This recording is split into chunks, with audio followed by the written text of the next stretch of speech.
성경의 핵심 메시지는 바로 산상순입니다. 여러분, 성경 66권의 그 핵심을 우리가 안다면 많은 것을 누릴 수 있는데, 성경 66권의 압축 메시지, 본질적인 메시지, 핵심적인 메시지는 바로 산상순입니다. 마태복음 5장, 6장, 7장의 메시지가 산상순인데요. 여러분, 산상순이 본격적으로 가르쳐주는 게 뭡니까? 바로 하나님의 나라입니다. 하나님의 나라, 예수를 믿는 믿음으로 오늘 하나님 나라 안에 우리가 들어가게 된 겁니다. 여러분, 하나님의 나라가 예수님 자신을 통해 인간 곁으로 새롭게 가까이 다가온 겁니다. 저와 여러분 예수 그리스도 안에 있을 때 하나님 나라 안에 들어가게 되는 거죠. 이 하나님의 나라는 너무나 풍성한 겁니다. 예수 안에 있는 우리 충만함을 저와 여러분이 받아 누릴 수가 있는 것이죠. 하나님 나라는 것 안에는 막 눌리고 막 찌들리고 막 그냥 막 영혼의 곰팡이 피고 이런 게 전혀 없습니다. 뽀송뽀송한 겁니다. 햇빛이 비치는. 여러분, 하나님 나라 안에 걸어가는 것은 무엇과 같습니까?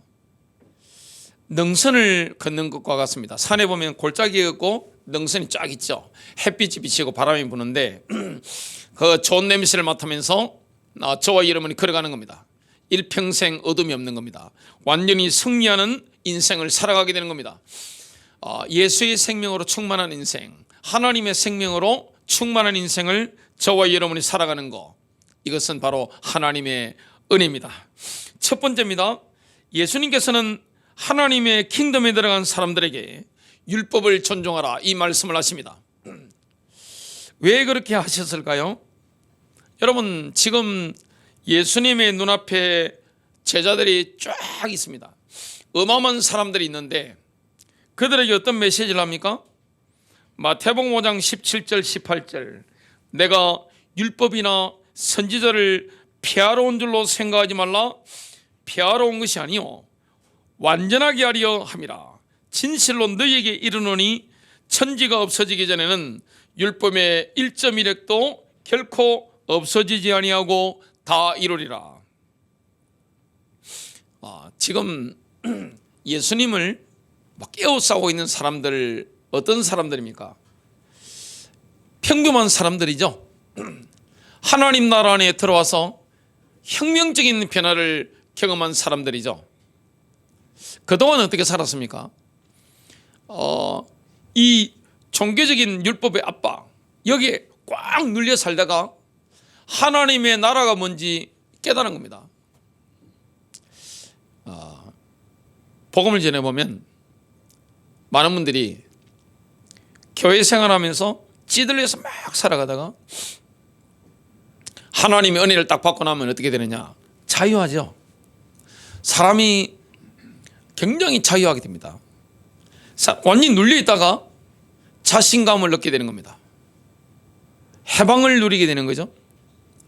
자유하니까 얼마나 속에서부터 힘이 강력하게 올라옵니까? 야, 나 같은 사람이 이런 놀라운 복을 받았구나. 내가 이런 고상한 인생을 살다니, 내가 이런 충만한 인생을 살다니, 너무나 감격스러운 거죠.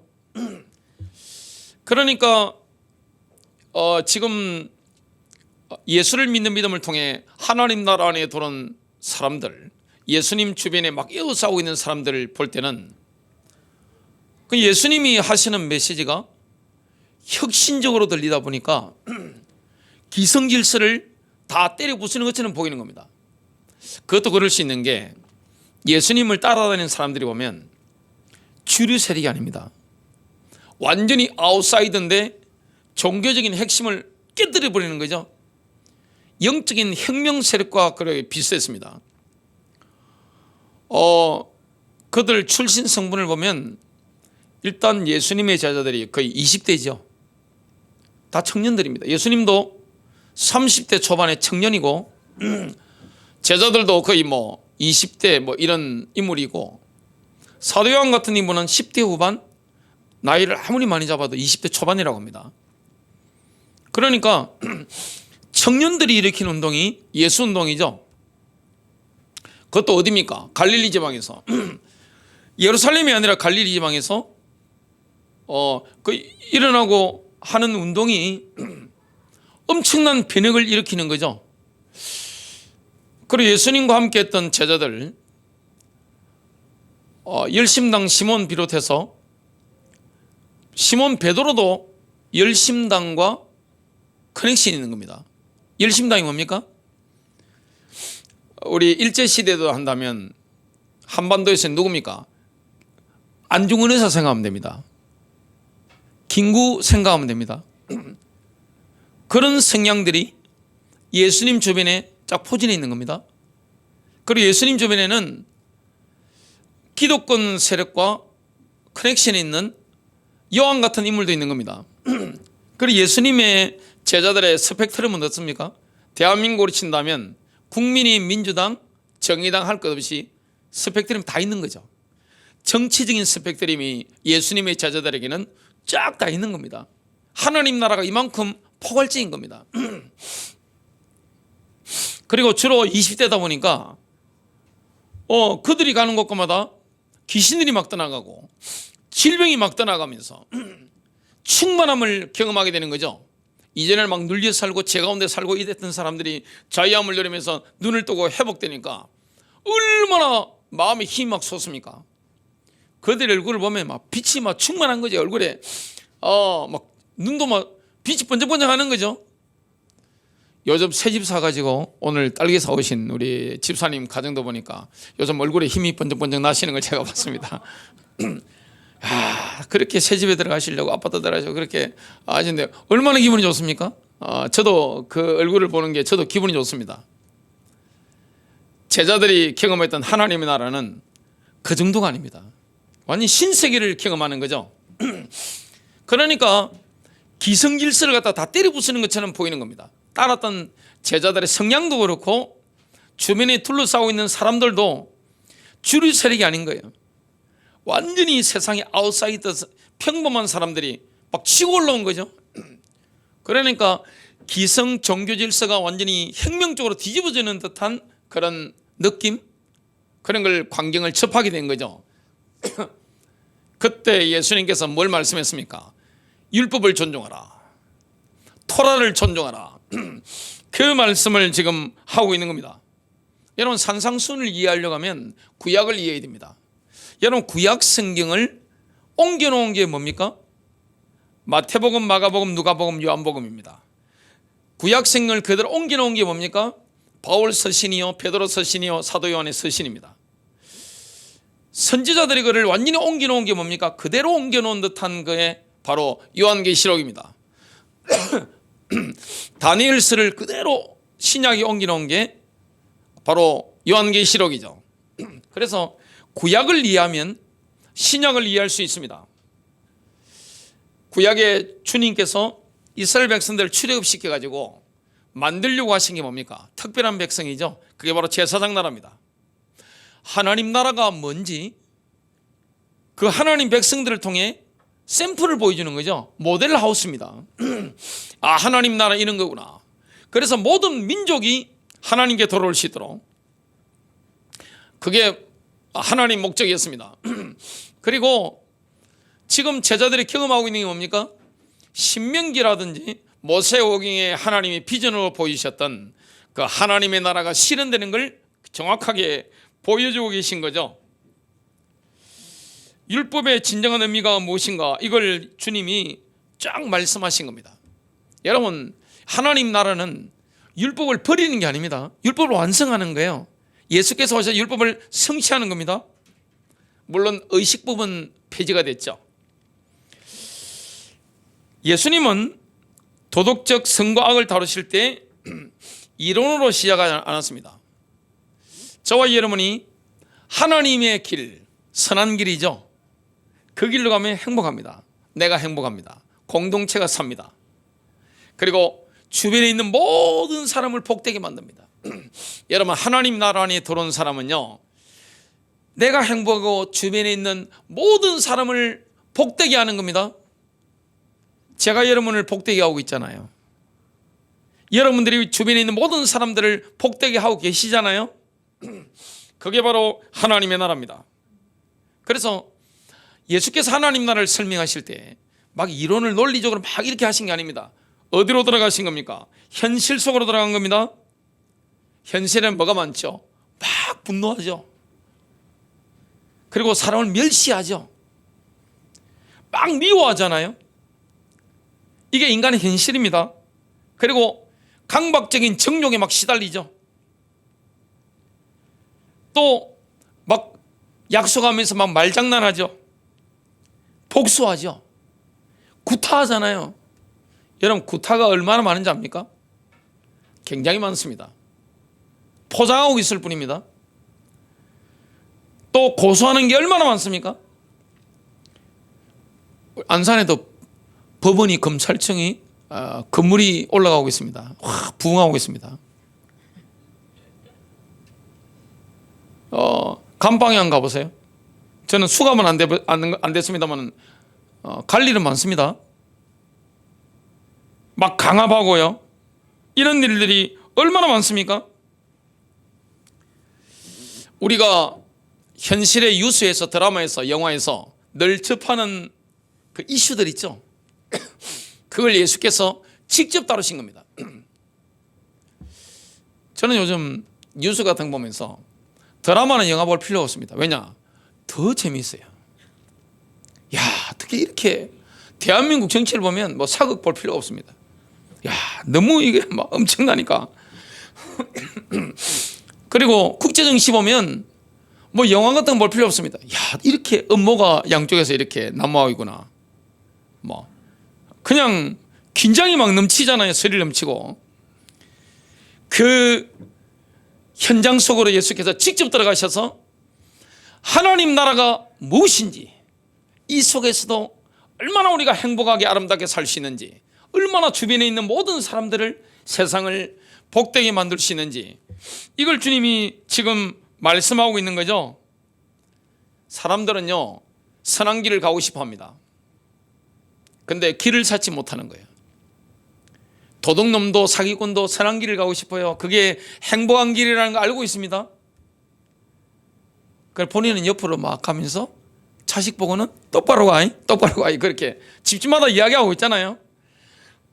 근데 사람들은 선하게 살면서, 아름답게 살면서 나도 행복하고 가정도 행복하고 세상도 행복하게 살고 싶은데 길을 찾지 못하는 거예요.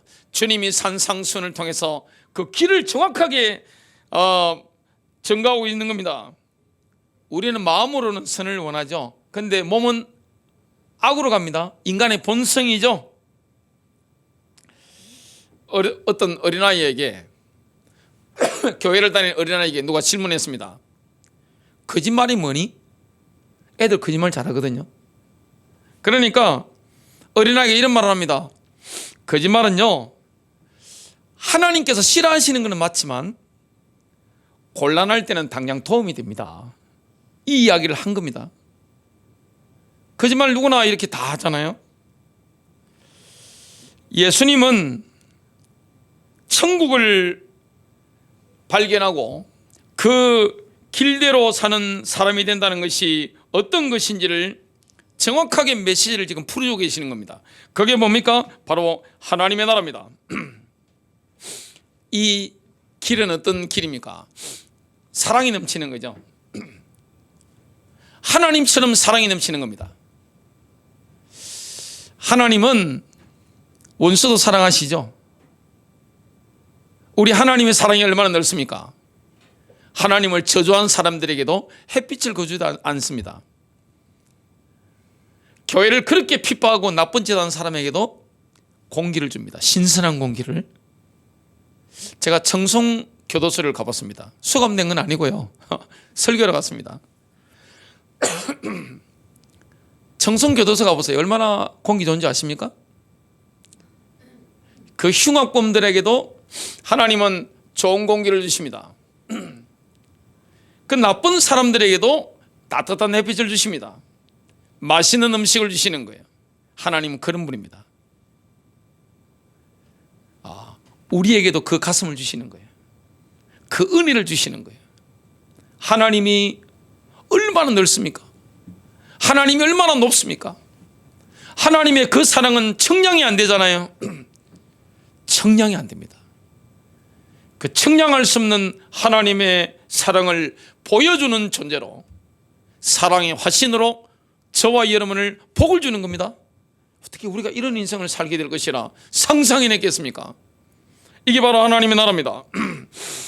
예수님이 인간의 선과 악에 대해 하신 말씀이 이후 2000년 동안 유럽 사회를 그 문화를 지배해 왔죠. 그런데 얼마 전에 미국 부통령이신 제이디 벤스 매년에 가가지고 유럽의 정상들 앉혀놓고 엄청 통쾌하게 훈시를 하더만요. 야, 미국 부통령 연설 실력이 보통이 아니다. 그걸 느끼죠. 그리고 중국의 외교부장 왕이가 연설하는 거 한번 보세요. 야, 어떻게 저렇게 격조 높은 수준 높은 저런 연설을 할 수 있나 이 생각이 들죠. 러시아의 외무장관 연설하는 거 한번 들어보세요. 와, 정말 잘합니다. 예수께서 주신 그 하나님 나라의 비전을 제이디 벤스 부통령이 유럽의 정상들 앉혀놓고 뭐라 했느냐, 그걸 당신들이 그 가치를 버렸다고 일가를 하고 완전 그렇게 하니까 유럽의 지도자들이 엘리트들이 충격을 받은 거죠. 굉장히 격분했다는 그 뉴스를 읽어본 적이 있습니다. 사실 최근 200년 동안 유럽이 기독교의 진리를 버린 겁니다. 여러분, 유럽은 드디어 더 이상 기독교 나라가 아닙니다. 그 기독교의 정체성을 가지고 있는 물려받은 사람들이 누굽니까? 저와 여러분이죠. 한국인들, 그리고 미국의 보수적인 기독교인들, 이런 사람들이 지금 기독교의 가치를 붙잡고 있는 겁니다. 아름답게 살고 있잖아요. 행복하게 살고 있잖아요. 자유하게 살고 있잖아요. 그 은혜를 하나님 우리에게 주신 겁니다. 그래서 뭐라고 말씀했습니까? 토라를 존중하라, 율법을 존중하라. 왜 그렇습니까?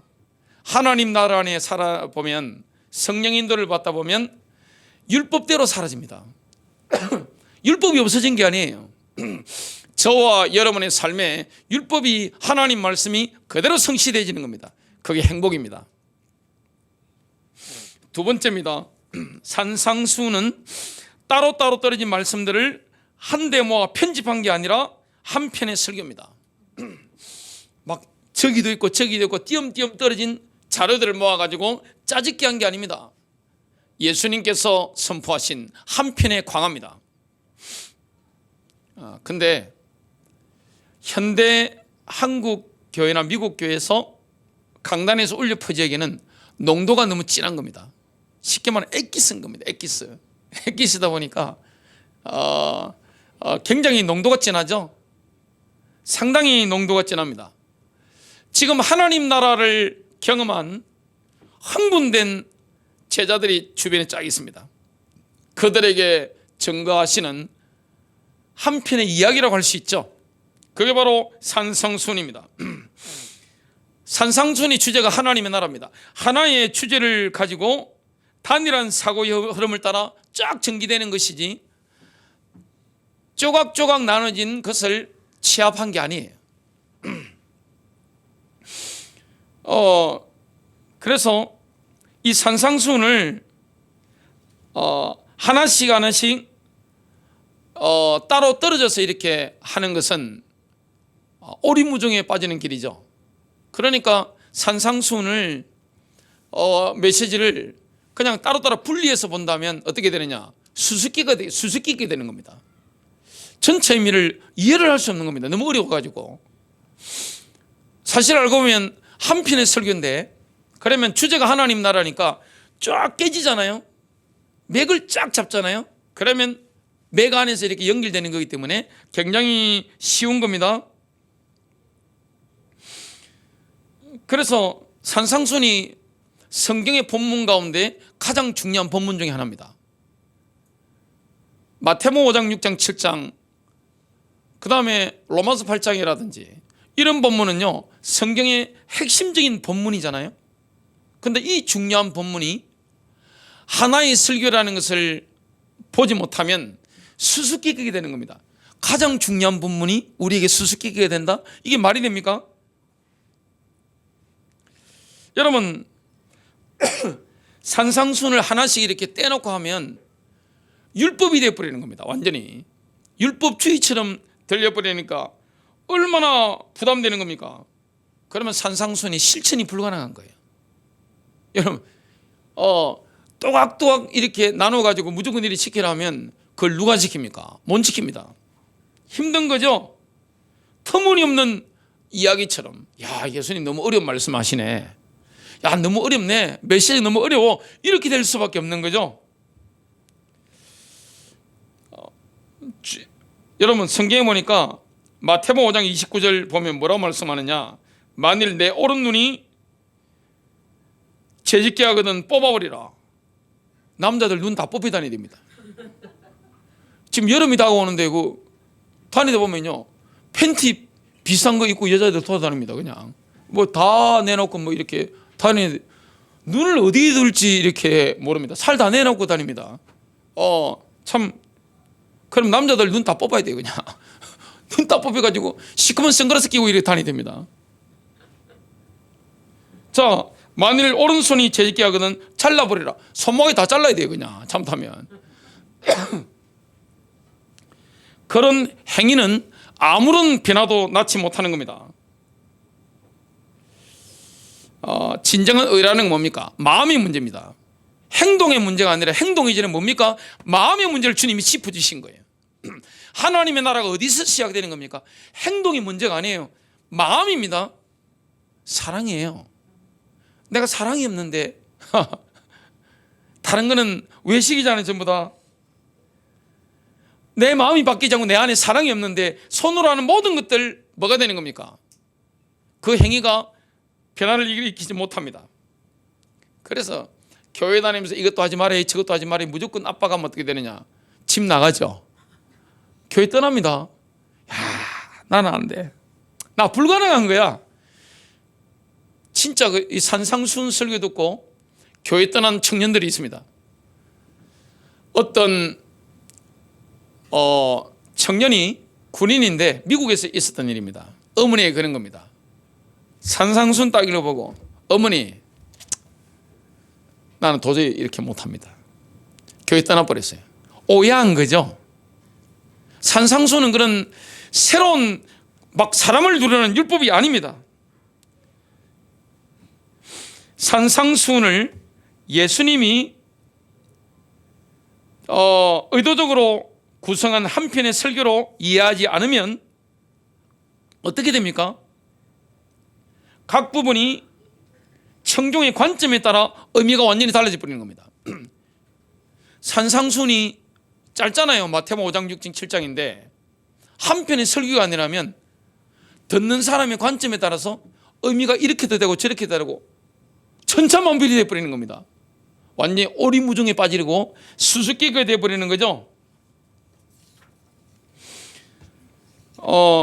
율법을 지킨다는 것은 본질상 자멸에 이르는 목표입니다. 억지로 막 끼워 맞춰가지고 이렇게 막 지키고 안 되면 막 부담되고 스스로 얼마나 시달리겠습니까? 그보다는 뭐가 바뀌어야 됩니까? 내면의 자아가 바뀌어야 됩니다. 내면의 자아가 바뀌면 달라집니다. 사랑이 있으면 부모 공경이 어려워요? 저희 어머니께서 하시는 말씀이 있습니다. 야, 너도 같은 사람이고 인간인데 어떻게 그 아버지한테 그렇게 지극정성을 할 수가 있냐.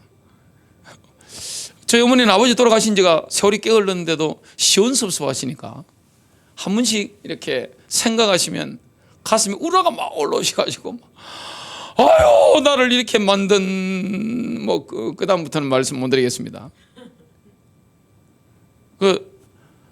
제가 아버지한테 어떻게 살아계실 때 어떻게 대했는지, 어떻게 아버지를 공경하고 섬겼는지, 그리고 돌아가신 이후에도 어떻게 아버지에 대한 마음이 있는지 어머니께서 아시니까, 야, 너도 사람인데, 너도 인간인데 어떻게 그럴 수 있냐 그러는데, 하나님 나라 있으면 부모 공경이 어렵습니까?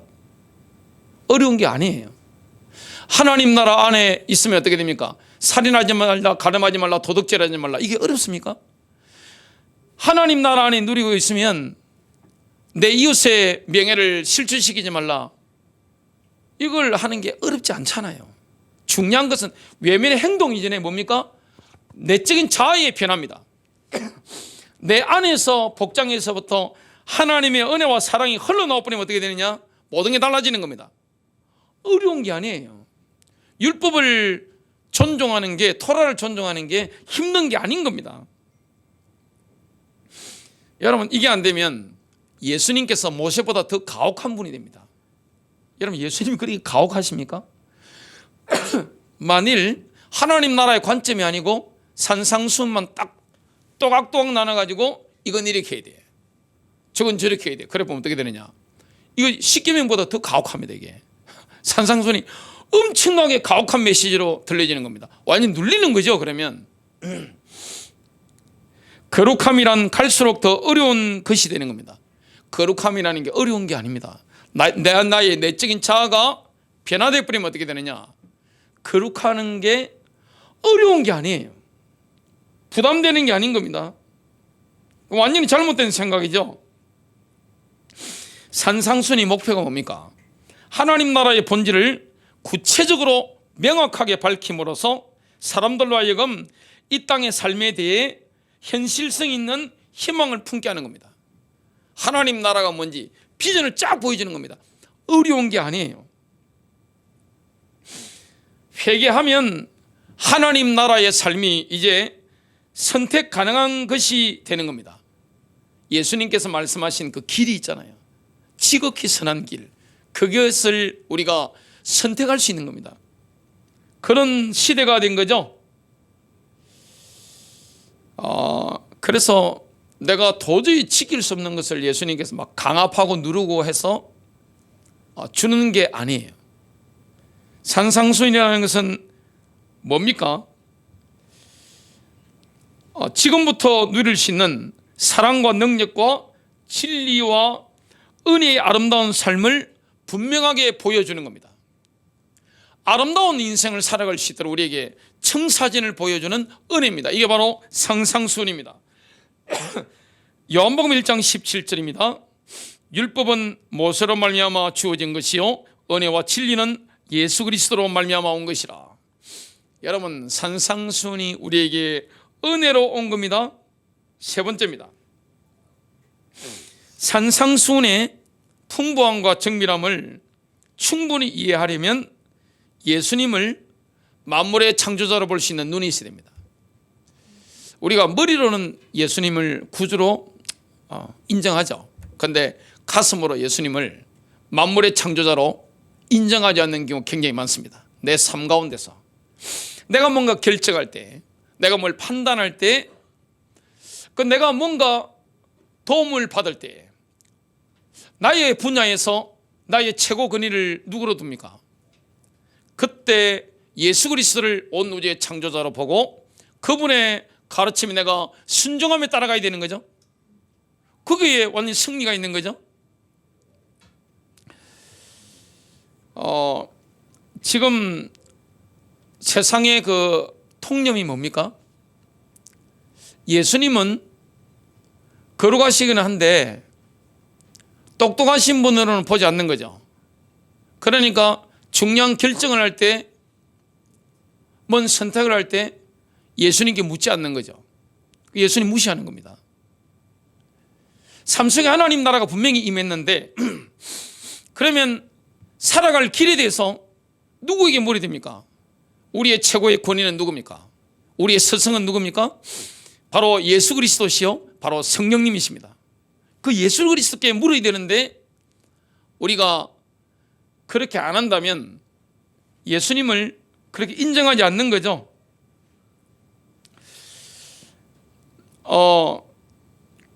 예수님을 정말 어떻게 보고 있습니까? 여러분, 지금 사람들이 예수님에 대해서 가지고 있는 이미지는 뭡니까? 이미지가 중요하죠. 여러분, 예수님을 어떻게 바라봅니까? 예수님에 대해서 학자들이 가지고 있는 이미지가 이렇습니다. 하나님 나라의 핵심 요지에 대해서 깊은 혼란에 빠진 채 팔레스타인 산을 방황하는 한 인간, 이렇게 많이 생각하죠. 예수님을 어떻게 이미지화 시키고 있습니까? 이따금씩 횡설수설, 엉뚱하면서도 뭔가 심오해 보이는 그런 말들을 이 뱉는 분, 이렇게 하는 겁니다. 완전히 예수님 무시하는 거죠. 여러분, 예수님 만일에 팔레스타인 산을 그렇게 그냥 생각하면서 막 다니면서 행설주설 이 말 저 말 하셨다, 그렇게 생각한다면 그런 분에게 우리가 인생을 어떻게 맡깁니까? 그런 분에게 우리가 어떻게 기도를 합니까? 할 수가 없죠. 그래서 세상이 더 씌워놓은 개념이 있습니다. 지성과 선을 대립 개념으로 이미지화 시킨 겁니다. 그래서 예수님은 거룩하신 분이죠. 그런데 사람들은 거룩하신 예수님을 최고의 지식인이다, 이렇게 보지 않는 겁니다. 그래서 중요한 문제에 대해서 예수님께 질문하지 않죠. 그래서 이 현대 세계는 어떻게 봅니까? 거룩함과 지성을 완전히 물과 기름으로 생각하는 겁니다. 거룩한 사람 그리고 똑똑한 사람, 이게 하나로 돼야 되는데 이게 막 분리시켜 있는 겁니다. 그러니까 예수님께 중요한 인생의 질문을 하지 않는 거죠. 우리가 오해하고 있는 게 뭐냐면 예수님이 활동하셨던 2000년 전 로마 제국 시대의 예루살렘은요, 전 세계에서 엘리트들이 몰려드는 정치, 종교, 상업, 문화 이 부분에 엘리트들이 모이드는 영광의 도시였습니다. 엄청난 영광의 도시였습니다. 그리고 예수께서 활동을 주로 하셨던 갈릴리 지방, 어떻게 본다면 예루살렘보다는 그 갈릴리 지방이 국제적인 교통의 길목에 있었기 때문에 굉장히 활발한 지역이었습니다. 전 세계 지식인들이 몰려드는 그런 땅이었습니다.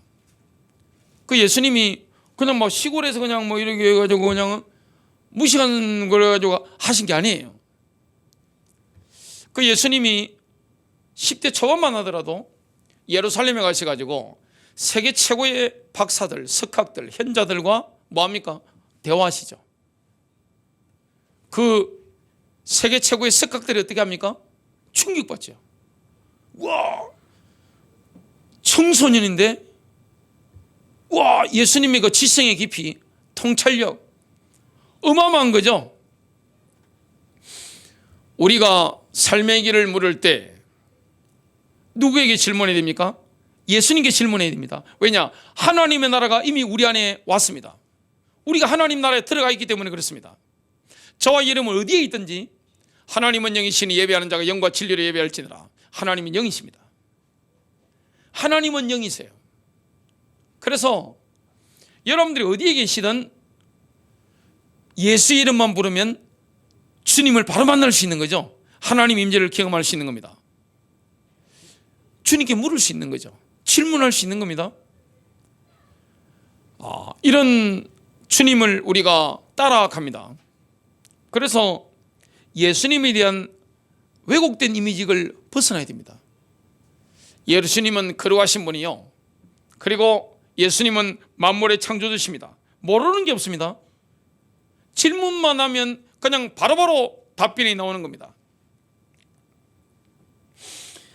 로마서 11장 36절에 의하면 모든 것은 그분께로부터 나왔고 그분으로 말미암았고 그분께로 돌아갑니다. 이게 바로 예수 그리스도입니다. 이분이 골로새서 1장 16절 17절입니다. 만물이 그분과 연결되어 창조되었으므로 하늘에 있는 것들과 땅 위에 있는 것들과 보이는 것들과 보이지 않는 것들과 왕권들이나 주권들이나 통치자들이나 권세들이나 그 모든 것이 그분을 통해 창조되었고 그분을 위해 창조되었습니다. 그분은 만물보다 먼저 계셨고 만물을 유지하고 계십니다. 이분이 누굽니까? 예수 그리스도십니다. 결론 맺습니다. 우리는 예수님의 제자로 부름받았습니다.